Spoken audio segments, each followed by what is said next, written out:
হ্যাঁ, মুরগির দাম কমে গেছে, বাচ্চার দাম কমে গেছে আলহামদুলিল্লাহ। মুরগির বয়স আজকে 13 দিন। নিহুপ কোম্পানির বাচ্চা, ইপি বাচ্চা। মুরগি মারা গেছে 18 পিসের মতন। মুরগি ছিল 1000 পিস।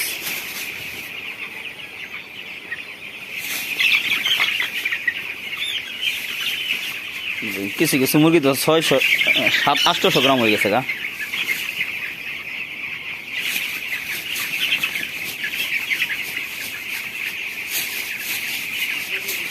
হ্যাঁ, বাচ্চা তো কিনছিলাম এটা 56 টাকা না 57 টাকা ঈদের দিন। ঈদের দিন রাত্রে আছে ভাই, তো বাচ্চা আর আগে গেছে গা না? রাত্রে গেছে গা কি ভাই? সকালে